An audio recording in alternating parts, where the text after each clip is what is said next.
రాజ్యంలోని విశేషాలేమిటి మహామంత్రి? మన రాజ్యంలో పరిస్థితి ఏం బాగాలేదు మహారాజా. ప్రతి ఊరిలోనూ ప్రతి వాడలోనూ రోజు చావు మేళాలు మోగుతూనే ఉన్నాయి మహారాజా. దీనికి కారణం మీకు తెలియందేముంది మహారాజా. బాణామతులు చేతబడులతో జనం మంచాన పడి చస్తున్నారు మహారాజా. మరికొందరు భయంతో రేపో మాపో అనేటట్లు ఉన్నారు మహారాజా.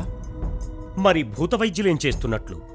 మేం చేసేదంతా చేశాం మహారాజా, కానీ ఏమీ లాభం లేదు.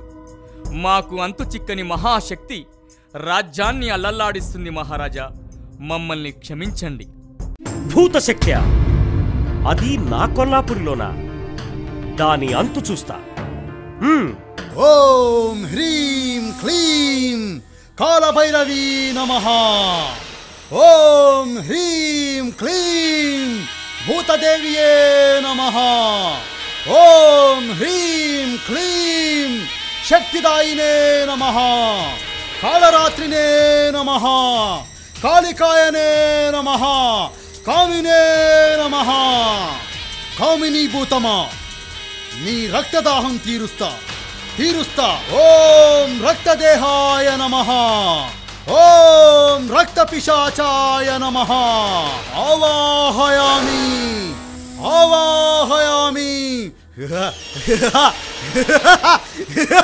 పిశాచమా, ఆ కొల్లపురి రాజ్యాన్ని ఇంకా సర్వనాశనం చెయ్యాలి. ఆ రాజ్యమంతా బొక్కల గుట్టలు కావాలి. నీకు సర్వశక్తులిస్తున్నా. నీ రక్తదాహం తీర్చుకో. మనుషులను చంపి నీ రక్తదాహాన్ని తీర్చుకో. వెళ్ళు.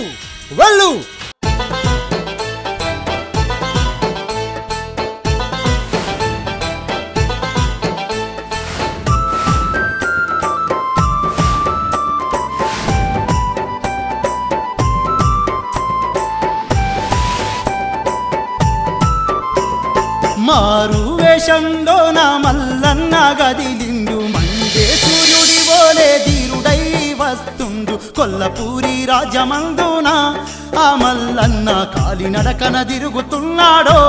ఆ మల్లన్న కొల్లపూరి రాజమందున ఆ మల్లన్న కాలినడకన తిరుగుతున్నాడో.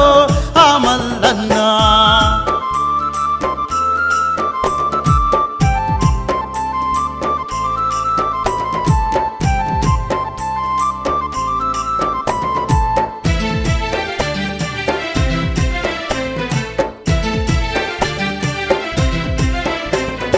భయబాధలందున్న కొల్లపూరి జనులందరూ భూత ప్రేత భయంతోటి గజ గజ వణుకుతుండ్రు.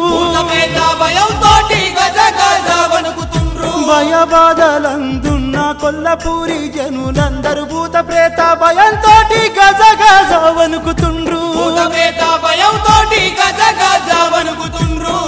జల్లలు నిదురబోకాను ఆ కొల్లపురిలో భయమున బతుకుతున్నారో. ఆ రాజ్యమందున జల్లలు నిద్రపోకానో. ఆ కొల్లపురిలో భయమున బతుకుతున్నారో. ఆ రాజ్యమందున ఓ అన్న కిందాడ కట్టుకు పోషవ వచ్చిందే. ఇప్పటిదాకా మంచిగానే ఉన్నది. పొద్దుగాల కైకిలికి పోయిందట. పొద్దుకి జాములు వచ్చి వండిందట. కూరగల్ల కింద పెట్టి తిని పన్నదట. ఇట్లా అన్నదో లేదో రక్తం కక్కిందే. చూస్తుండగానే కోడి పిల్ల లెక్క గిలగిల కొట్టుకొని సావనే సచ్చిందే. చెలుక భూతమేడిది దయ్యమేడిదిరా. నేను ఉట్టి 60 ఏళ్ళ కత్తన్నా. నేను ఇప్పటిదాకా దయ్యాన్ని చూడలే, భూతాన్ని చూడలే. సరే ఒక యాళ్ళ దయ్యం తిరుగుతుంది అనుకుందాం. మరి ఇంత గుంపులో ఎవడన్నా చూసిండా? నా బాయికాడ కాష్టాల గడ్డకు చిన్నప్పటి నుంచి ఇప్పటిదాకా మూటలు కొట్టుకుంటా వారి సుట్టముట్టించుకొని గోరెల మీద వంటానా. ఇయ్యాళ్ళ కూడా వంట. ఏ దయ్యం వచ్చి నన్ను వీక్తుందో మరి పీకుమనిగా. అవ్వా నువ్వు చెప్పే నిజమే అనిపిస్తుంది కానీ రోజు 2-3 పీనుగలు ఎత్తున్నాయి కదా నే ఊళ్ళే. ఏ చెల్లె ఎరికల్లే అగో ఇక గీసొంటి పనికి మారిన ముచ్చట్టు ముంగటేసుకొనే పొద్దు పుచ్చుకోర్రి. అగో మూల సుక్క పొడిచింది. పొద్దుగాల మాట్లాడుకుందాం. ఇక నేను పోతానా? పోయిరా.